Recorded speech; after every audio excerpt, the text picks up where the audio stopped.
Telugu Desam party జాతీయ అధికార ప్రతినిధి జీవీ రెడ్డి గారు, అలాగే బీజేపీ సీనియర్ నేత పురిగిళ్ళ రఘురామ్ గారు చర్చలో పాల్గొంటున్నారు. రఘురామ్ గారు నమస్తే.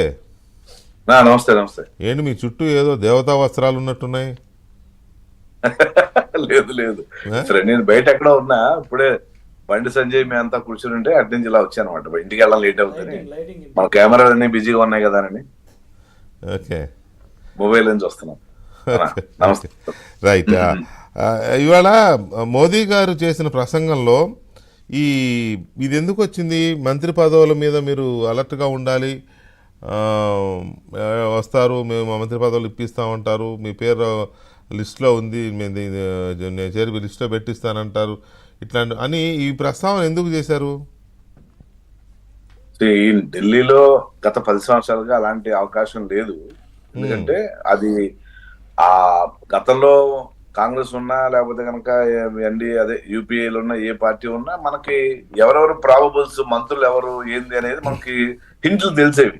మీడియాకి కానీ లేకపోతే కనుక మనకు కానీ ఇలా తెలిసిపోతూ ఉండేవి.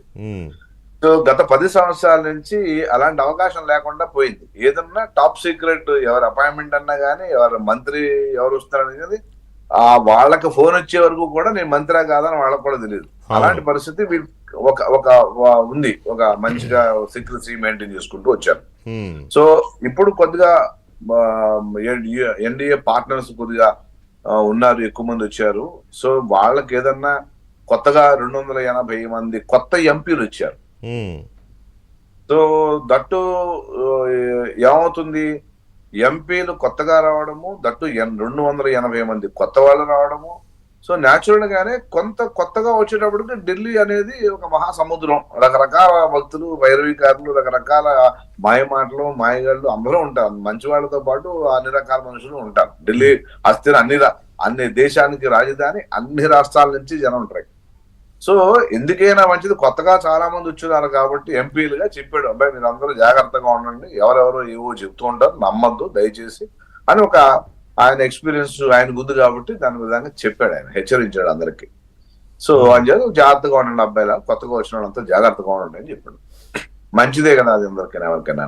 ఏదన్నా పార్టీ అధ్యక్షులు ఏ పార్టీకి ఆ పార్టీ, జనసేన నుంచి ఎవరికైనా ఇవ్వాలంటే ఆ అధ్యక్షుడు చెప్తాడు, లేదు ఎన్డీఏ కన్వీనర్ అది ఎన్డీఏ నుంచి రావాలంటే అక్కడ నుంచి వస్తుంది. అదర్వైజ్ బీజేపీ వాళ్ళకైతే నడ్డా గారు మా పార్టీ సంబంధించిన వ్యక్తులు చెప్తారు.